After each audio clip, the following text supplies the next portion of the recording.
கர்த்தருடைய பரிசுத்த நாமத்திற்கு ஸ்தோத்திரம். இன்னைக்கு நம்ம ஏசாயா 10வது அதிகாரம் 32வது வசனத்தை தியானிக்க இருக்கிறோம். ஏசாயா 10:32 ஜெபத்தோடு இந்த செய்திக்குள்ளே கடந்து செல்வோம்.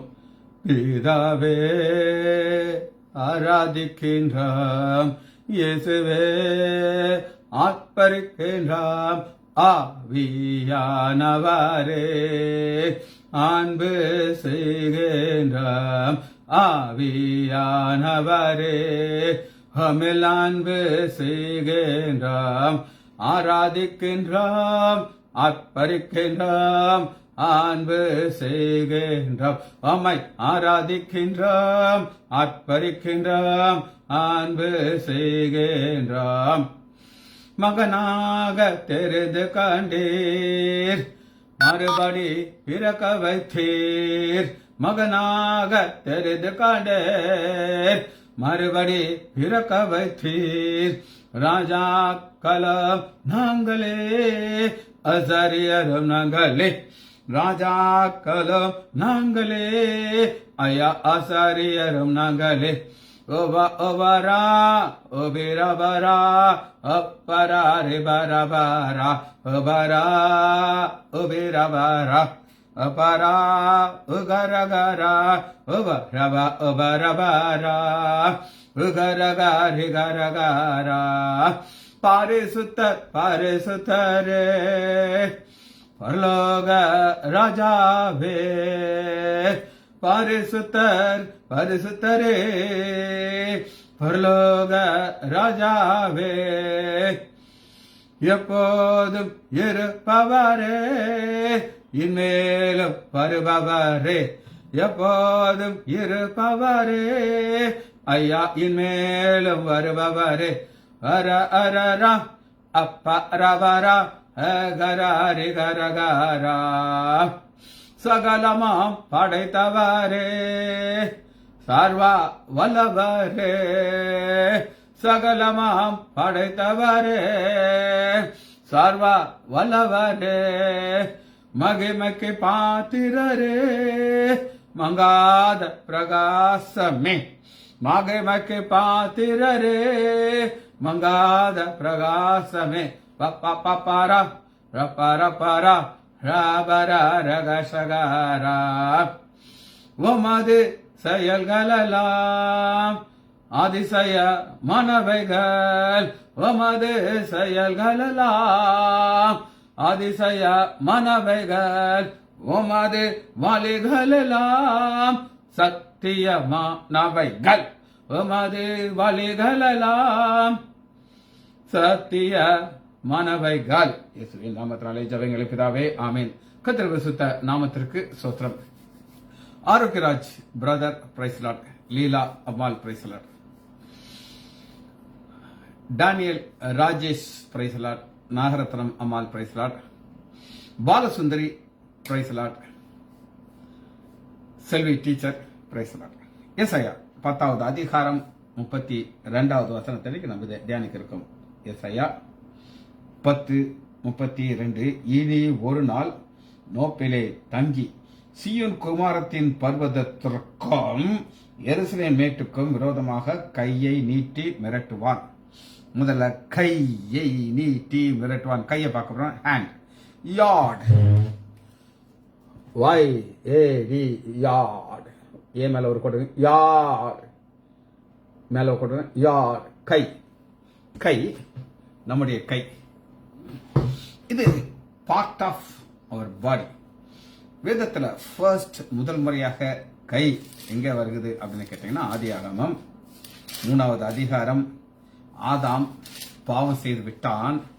இப்ப இவன் என்ன செய்யக்கூடாது அப்படின்னு நீங்க கேட்டீங்கன்னா, பின்பு தேவநாய கர்த்தர் ஏதோ மனுஷன் நன்மை தீமையை அறியத்தக்கதவன் ஆகி நம்மில் ஒருவனைப் போல் ஆனான்.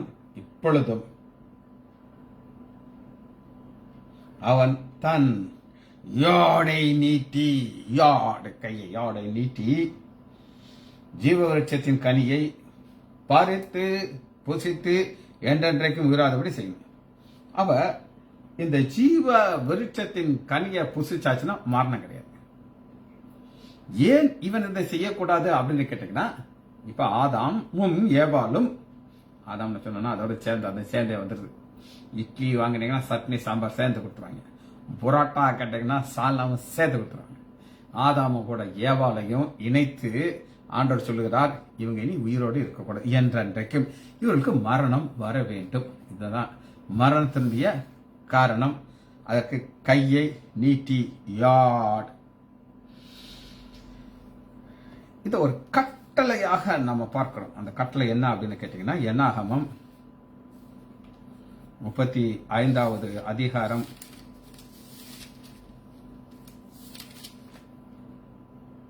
17வது வசனம். கட்டளை 35:17. ஒருவன் ஒரு கல்லை எடுத்து அப்படின்னு இருக்கு, கையில் எடுத்து. ஒரு கை, அந்த கல் அங்கதான் இருக்கும். இவன் போய் அந்த கல்லை எடுக்காட்டா அந்த கல் எங்க இருக்கும், அங்கதான் இருந்திருக்கும். இப்ப கையை நீட்டுறான், ஜீவ விஷயத்தையும் புசிக்க கூடாது. இப்ப இதை எடுக்கிறான், கல்லை எடுக்கிறான், எடுத்து சாகத்தக்கதாக ஒருவன் மேல் எரிகிறதுனாலே அவன் செத்து போனான். அந்த கல் டங்கினி போடலாம். அந்த டங்கின போட்டீங்கன்னா அது அவன் முன்னாடியும் விடும். அவன் பயந்துடான், கல்லை விட்டு எரிஞ்சான், நல்ல வேலை ஏன் மேல படலாம் அப்படின்னு சொல்லி. ஆனா ஒரு கொலை வெறியோட இவனை கொல்லணுங்கிற ஒரு நோக்கத்தோடு அதை தன் கையில் எடுத்து ஃபோர்ஸ்ல எரிந்து, இதை பார்த்தீங்களா, இது ஒரு கட்டளையாக நம்ம பார்க்கிறோம். ரைட். இப்ப நம்ம ஆண்டோடைய கருத்தை நான் காட்டுறேன். ஆண்டோடைய கருத்தை எங்க பார்க்கலாம் அப்படின்னு கேட்டீங்கன்னா, ஏசாயா 49வது அதிகாரம் 2வது வசனம். அவர் என் வாயை கூர்மையான பட்டயமாக்கி, யாருடைய வாய? ஏசாயா வாய. இவர் ஒரு தீர்க்க தரிசனம் சொல்லணும், அந்த சொல்லதுக்கு ஷார்ப் ஆக்கிட்டார். ஆக்கி தமது கரத்தின் நிழலால் என்னை மறைத்து. ரெண்டு காரியத்தை சொல்றாரு. நீ இதை தீர்க்க தரிசனம் சொல்லு, நான் உன்னை பாதுகாப்பேன், என் கரத்தின் நிழல். இது ஆண்டோடைய கரம், இதுக்கும் யாட் அப்படிதான் இருக்குது. சரி, ஒரு வார்த்தை பார்த்தாச்சு, ஹேண்ட் பார்த்தாச்சு. 2வது வசனத்தை நம்ம வாசிக்க போகிறோம்.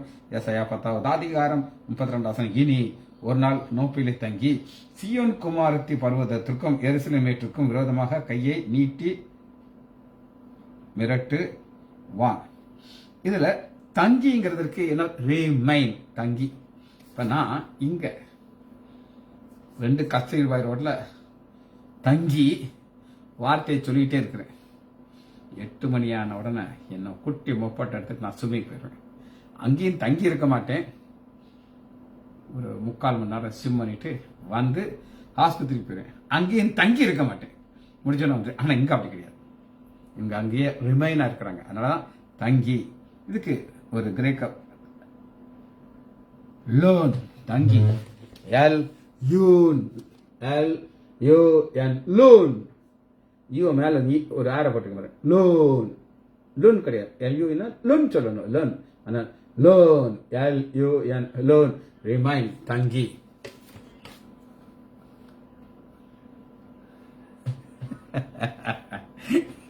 நான் சொந்த வீட்டில் இருக்கிற எனக்கு வாடகை வீடு. சரி, இவங்க வசனத்துக்கு பாரு. ஆதியாகமம் 19வது அதிகாரம் 2வது வசனம். ஆதியாகமம்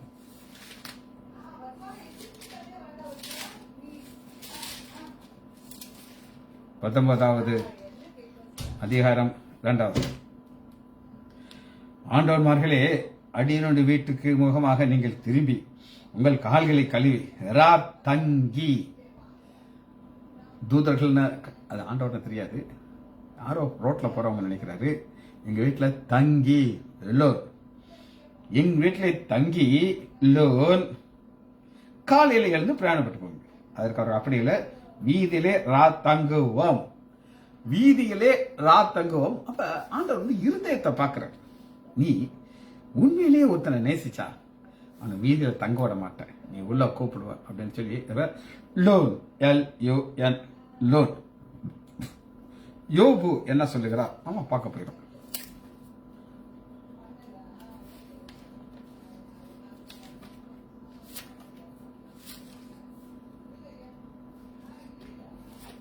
யோபு நம்ம பல முறை ஆசையாக நான் ஆசையா தியானிச்சது. 39வது அதிகாரம் 9வது வசனத்துல WWW நான் உங்களுக்கு சொல்லி கொடுத்துருக்கேன். எத்தனை பேர் ஞாபகம் வச்சிருக்கீங்கன்னு எனக்கு தெரியாது. அதுல இந்த காண்டா மிருகத்தை பார்த்து ஆண்டவர் ஒரு கேள்வி கேட்கிறாரு. என்ன கேட்கிறாரு அப்படின்னு கேட்டீங்கன்னா 39:9 காண்டா மிருகம் இடத்துல சேவிக்க சம்மதிக்குமோ அது உன் முன்னணி முன்பாக ரா தங்குமோ, அது உன் முன்னணி முன்னாடி லூனாக இருக்க முடியுமோ, தங்கி இருக்க முடியுமோ, அது ஓடிய பேர். சரி, இன்னொரு வசனத்தை உங்களுக்கு காட்டுறேன், எடுத்துக்கலாமா? செப்பனியா 2வது அதிகாரம் 14வது வசனம். செப்பனியா 2:14 பக்கம் 1088. 1088 இது என்னன்னு பார்ப்போம். 2:14 அது நடுவிலே மந்தைகளும் ஜாதி ஜாதியான சகல மிருகங்களும் படுத்துக்கொள்ளும். படுத்துக்கொள்ளதான் நம்ம பார்க்கிறோம். ரிமைன் தங்கி, அது ஒரு லோன். சரி, 3வதாக ஒரு பார்க்கிறோம், அது என்னன்னா டே. உங்களுக்கு வசனத்தை காட்டுறேன். 10வது அதிகாரம். இனி ஒரு நாள் டே. யாம் வை யாம் ஒய் ஓ எம் யாம் மேல கோடு போட்டுக்க பாருங்க. எம் கிடையாது, ஒய் ஓ எம்னா எம். இது யாம் வை ஓ யாம் டே. ஒரு நாள்ங்கிறது என்னன்னா, ஆண்டவர் எப்ப அந்த உலகத்தை உண்டாக்குறாரோ அப்ப இரவும் பகலும் உண்டாக்கி அன்னைக்கு அந்த பகலுக்கு வெளிச்சத்தையும் பண்ணி ஒரு நாள் ஆண்டவர் உண்டாக்குறார். இருளை வென்றார் பிரிக்கிறார். பிரிச்சுதான் அதை ஒரு பகல் என்று பெயரிட்டார். ஆதியாகமம் 1வது அதிகாரம் 5வது வசனம். ஆதியாகமம். சரி, ஆனா இந்த யாம்ங்கிறதுக்கு என்னெல்லாம் இருக்குன்னா ஒரு டே மட்டும் கிடையாது. இதுக்குள்ள என்னெல்லாம் வருதுன்றது நான் வசனத்திலிருந்து உங்களுக்கு காட்டுறேன். ஆதியாகமம் 8வது அதிகாரம் 22வது வசனம். பூமியில் உள்ள நாளளவும் விதைப்பும் அறுப்பும் சிதக்காலம் உஷ்ணமும் கோடை காலமும் மாரி காலமும் பகலும் இரவும் எல்லாம் சேர்ந்து வந்து லோ லோ சரி யாம் YOM யாம். இதுதான் ஒரு ரொட்டீன். அது டெய்லி நடக்கிறத ஒரு பாவத்தோடு இதை இணைத்து வேதம் காட்டுகிறது. பாவம் டெய்லி இந்த பிரச்சனை வருது. ஆதியாகமம் 39வது அதிகாரம் 10வது வசனம். யோசேப்பு போர்த்திபாருடைய மனைவி என்ன செய்யறா அந்த அம்மா அப்படின்னு கேட்டீங்கன்னா, அவள் நித்தம் யோசேப்போடு பேசி கொண்டு நித்தம் டே டே டே டே டே டே டெய்லி தான் இல்லை, நித்தம் பேசி. இது டே கொடுத்து பார்த்தாச்சு. அடுத்து ஷேக் அப்படிங்கிற ஒரு வார்த்தையை பார்க்க போறோம். ஆண்டவர் என்ன செய்ய போறாரு அப்படின்னு கேட்டீங்கன்னா, கர்த்தராகிய தங்கி சீமோனுக்கு மேட்டுக்கு விரோதமாக கையை நீட்டுங்கிறது ஷேக் கொடுக்கிறோம். டங் டங் டங் டங் டங். அந்த ஷேக்குக்கு இது ஒரு கிரீக் வார்த்தை. சாலியோ ஷேக்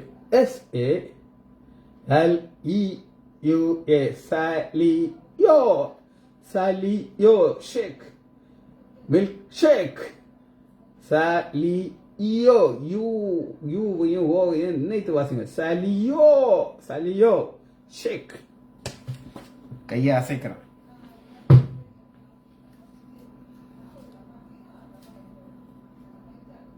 மத்தேயு 11வது அதிகாரம் 7வது வசனம். 11:7. அவர்கள் போன பின்பு இயேசு யோவானை குறித்து ஜனங்களுக்குள்ளே சொன்னது என்னவென்றால், எதை பார்க்க வனாந்தரத்துக்கு போனீர்கள்? காற்றினாலே அசையும் நாணலியோ ஷேக். காற்றினாலே சலியோ நீங்க அதான் பார்க்க போனீங்க. லூக்கா 6வது அதிகாரம் 38வது வசனம். லூக்கா 6:38.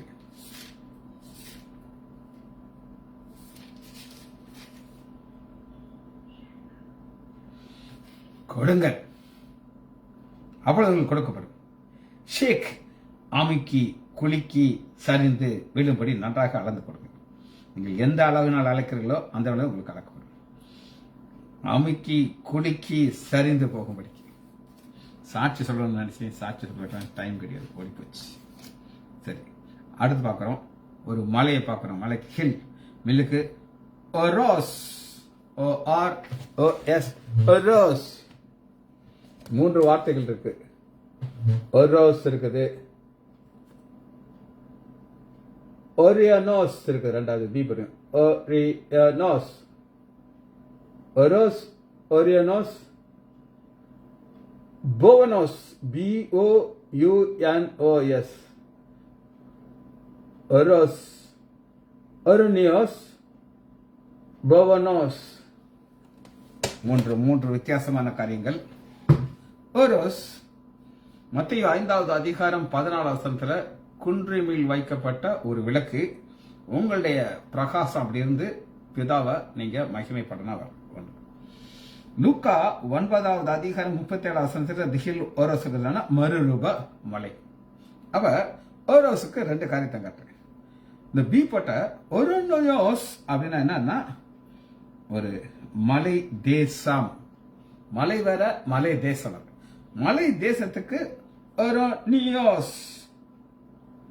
லூக்கா 1வது அதிகாரம் 9:39, லூக்கா 1:39, 65 மலை தேசம் அப்படின்னு இருக்கு. இது 2வது. டைம் இல்லை, ஸ்பீடா பாருங்க. 3வது போனோஸ். போனோஸ்ங்கிறது என்ன அப்படின்னு கேட்டீங்கன்னா வசந்த காமிச்சா தான் இது புரியும். லூக்கா 3வது அதிகாரம் 4வது வசனம். லூக்கா 3:4. அப்பொழுது கர்த்தருக்கு பலியை ஆயத்தப்படுகின்ற பாதைகளை சேவைப்படுவது, பள்ளங்கள் எல்லாம் நிரப்பப்படும். சகல மலைக்கு என்ன வார்த்தை போட்டிருக்கா? பவனோஸ், சகல மலை குன்று. இந்த மலை குன்றுங்கிறது பவனோஸ். மலை தேசம், மலை நாடு ஒர்னியோஸ், பவுனோஸ். லூக்கா 23வது அதிகாரம் 30வது வசனத்துல மகா உபோத்திர காலத்துல அந்த மலைகளே எங்களை விட்டு. லூக்கா 23வது அதிகாரம் 30வது வசனம். அப்பொழுது மலைகளை நோக்கி எங்கள் மேல் விழுங்கள் என்று குன்றுகளை நோக்கி எங்களை மறைத்து. மலை, குன்று, பவுனோஸ்.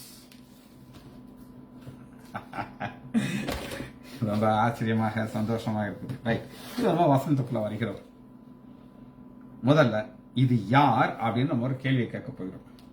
இது யார் அப்படின்னு கேட்டீங்கன்னா தேவனுடைய பிள்ளைகளை மிரட்டுகிறவன். அது RSS இருக்கட்டும், பிஜேபி ஆகட்டும், எக்ஸட்ரா யாரா இருந்தாலும் அவங்க மிரட்டுவாங்க. நாங்க அப்படி பண்ணிடுவோம், இப்படி பண்ணிடுவோம். வானத்திலிருந்து அக்னியை இறக்குவாரு. ஆனா ஒரு பொம்பளை பிள்ளை சொன்ன உடனே பயந்துருவார். எலியா தீர்க்கதரிசி. சரி, இதுதான் மிரட்டுகிற ஒரு காரியம். இது இன்று அல்ல, இது ஒரு நாளிலே நடக்க போகிற ஒரு காரியம். ஏன்னா இது எப்படி ஆரம்பிக்குது அப்படின்னு கேட்டீங்கன்னா, இனி ஒரு நாள், இது தீர்க்கதரிசனமாக சொல்லப்படுகிற ஒரு காரியம். இத நோப்பிலே தங்கி அப்படின்னு இருக்கு. அந்த நோப்ங்கிறது என்னங்கிறத நம்ம பார்க்க போயிடும். நோப் 1 சாமுவேல்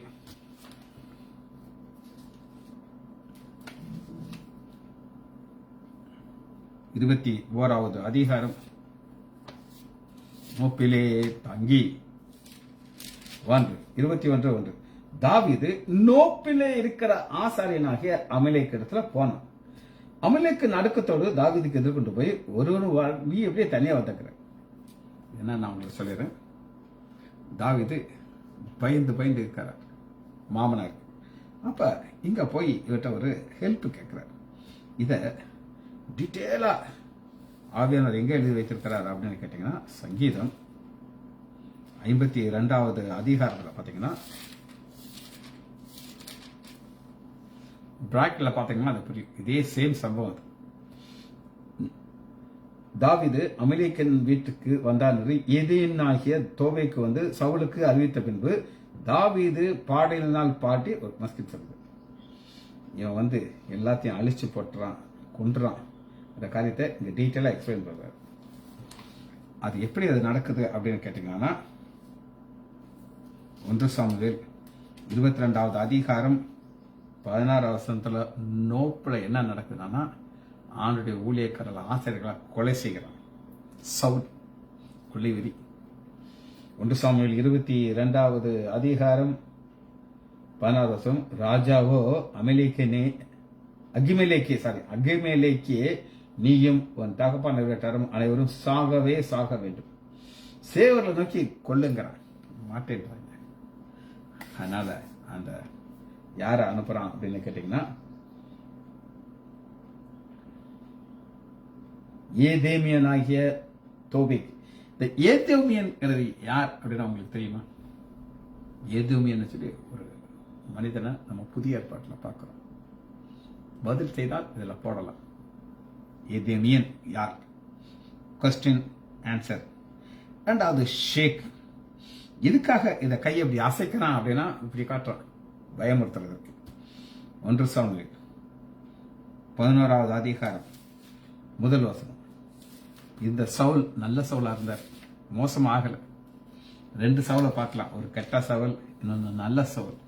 நல்ல சவுலுக்கு என்ன ஒரு கோபம் வருதுன்னா, இப்ப ஆண்டோடைய பிள்ளைகளை பார்த்து ஒருத்தர் இப்படி கையாட்டுறான், உன் கண்ணை பிடுங்கி போட்டுருவேன் பார்த்துக்கோ, கண்ணை பிடிங்கிறன்னு கையாட்டி காட்டுறான். 11வது அதிகாரம். அக்காலத்தில் நகாஸ் என்னும் அம்மோனியன் வந்து கீழியாத்தில் இருக்கிற யாபாசி முற்றுகை போட்டான். அப்பொழுது யாபாசி மனுஷர்கள் எல்லாரும் நாகாசை நோக்கி உடன் பண்ணாங்க. சரி, அப்ப அதுக்கு என்ன சொல்றான்? எல்லாத்துக்கும் ரைட்டு தான், உங்களுடைய வலது கண்ணை பிடுங்கி. உடனே நியூஸ் வருது, சவுல் வர்றாரு, கோவத்தில் வந்து இந்த கையாட்டினையில உங்களை எல்லாம் நான் காலி பண்ணிடுறேன்னு சொல்லி எல்லாத்தையும் என்ன செய்யறாரு? அழிச்சு ஆண்டவருக்கு ஒரு நன்றியை செலுத்துகிறார். ரைட். இது முதல் ஒரு காரியத்தை நம்ம பார்க்கிறோம், கையை அசைக்கிறது. இது தேவனுடைய வல்லமைகள் வெளிப்படுகிற ஒரு காரியம். தேவ வல்லமை. ஒருத்தர் இப்படி கையை அசைச்சுட்டா போதும், ஆண்டவர் கோதம் அப்படி வல்லமை. அது ஒரு குவைட்டா இருப்பார். ஏசாயா 11வது அதிகாரம் 15வது வசனம். 11:15. எகிப்தின் சமுத்திரம் முனை வரை கர்த்தர் முற்றிலும் அழித்து, எகிப்தியர்கள் ஆண்டோடைய பிள்ளைகளுக்கு பண்ண காரியத்துக்கு கிளீன் பண்ணிடும், வாஷ் அவுட் பண்ணிடுவேங்கிறார். முற்றுமாக அழித்து தம்முடைய காற்றின் வல்லமையினால் நதியின் மேல் தமது கையை நீட்டி 7 பிரித்து ஜனங்கள் கால் நலையாமல் நடந்து போக பண்ணினார். 7 காற்றின் வல்லமை நதியின் மேலே அனுப்பி 7. இதுதான் ஆண்டவர் வந்து கோபம் தான் இதுதான் செய்வார், கையை அசைச்சாத ஆண்டவர் பிள்ளைகளுக்கு விரோதமாக. சரி, ஏசாயா 13வது அதிகாரம் 2வது வசனம். உயர்ந்த பர்வதங்கள் மேல் கொடியேற்றுங்கள், சத்தமிட்டு ஜனங்களை வரவழைங்கள், அவர்கள் பிரபுக்கள் வாசலுக்குள் பிரவேசிப்பதற்கு கையை காட்டுங்கள். இது ஆண்டோடைய வல்லமை வெளிப்பட்ட பிறகு கிடைக்கக்கூடிய ஒரு ஷேக். இது லொகேஷன் எது அப்படின்னா சியோன் குமாரத்தி. சியோன் குமாரத்தி வசனத்தை வாசிப்போமா? அதான் நம்ம யாரை நோக்கி அவர் சொல்றாருன்னு தெரியும். இனி ஒரு நாள் நோப்பிலே தங்கி சியோன் குமாரத்தின் பர்வதத்திற்கு. இந்த பர்வதத்தை ஆண்டவர் எப்படி மாற்றுகிறார் அப்படின்னு நீங்க கேட்டீங்கன்னா, ஏசாயா இந்த பர்வதம் இப்படி என்னதான் மாறுதுன்னா 2:2 ஏசாயா கையை அசைக்கிறான். ஆனந்தா அந்த பர்வதத்தை எப்படி மாற்றுகிறார்னா, கடைசி நாளிலே கர்த்தருடைய ஆலயமாகிய பர்வதங்களின் மேல் கொடிமேடியில் ஸ்தாபிக்கப்பட்டு மலையில் மேல் எல்லா ஜாதிகளும் அதை ஓடி வரும். பாருங்களேன், எல்லாரும் அங்க ஓடி வராங்க. அப்படி ஆண்டவர் செய்தார், அதை உயர்த்துகிறார். வாசனத்தை பார்த்து முடிக்க இருக்கிறோம். ஆண்டவர் டீட்டெயிலாக அதை சொல்றாரு, அவருடைய கோபத்தினுடைய காரணத்தை சொல்லுகிறாரு. ஏசாயா 37வது அதிகாரம் 22வது வசனம். 37:22 டீட்டெயிலாக எக்ஸ்பிளைன் பண்றார். அவனை குறித்து கர்த்தர் சொல்லுகிற வசனம் அது, சியோன் குமார்த்தியாகிய கன்னியாஸ்திரியை உன்னை இகழ்ந்து.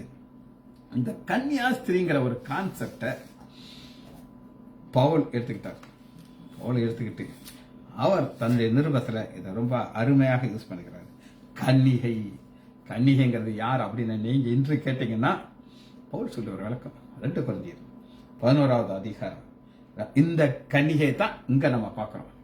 2 கொரிந்தியர் 11. நான் உங்களை கற்புள்ள கன்னிகையாகிய கிறிஸ்துவின் ஒரே புருஷனுக்கு ஒப்புக்கொள்ள நியமிக்கப்பட்டேன். சபைக்கு அந்த வார்த்தையை சொல்றேன். அவ்வளோ அருமையா இருக்கு பார்த்தீங்களா. இங்க ஆண்டவர் சொல்றாரு, எனக்கு சொந்தம், என்னுடைய மணவாளன் இயேசு கிறிஸ்து வருவார், நீ மணவாட்டி கன்னிகை, சீயோன் குமார்த்தியாகிய கன்னிகை ஸ்ரீயை உன்னை இகழ்ந்து உன்னை பரியாசம் பண்ணுகிறாள், எருசலேமின் குமார்த்தி உன் பின்னே தலையை துளுக்கிறார். யாரை நிந்தித்து தூஷித்த எல்லாத்தையும் சொல்லிட்டு அப்படி முடிக்கிறார். எப்படின்னா 36 வருஷத்துல ஒரு தூதன் புறப்பட்டு வரான். அசலின் பார்த்த 196,000 பேரை கிளீன். காரணம் ஆண்டுடைய வல்லமை புறப்பட்டு வருகிறது. ஜபிச்சு முடிப்போமா. மகா இரக்காமம் கரவேமல பிதாவே, ஹோமாயை துதிக்கிறோம் ஐயா. இது எங்களை எவ்வளவாக நேசிக்கிறீர்கள் ஐயா. யார் எங்களுக்கு விரோதமாக கையை நீட்டினால் நீர் அவர்களை பார்த்துக்கலையோ அது எங்களுடைய பிரச்சனையே அல்ல. எங்களுக்கு ஒரே ஒரு காரியம் உண்டு, நாங்கள் உண்மை துதித்துக் கொண்டே இருக்க வேண்டும். பிள்ளைகள் ஒவ்வொருவரையும் என் ஆண்டவராகிய இயேசு கிறிஸ்துவின் நாமத்தினாலே ஆசீர்வதிக்கிறேன்.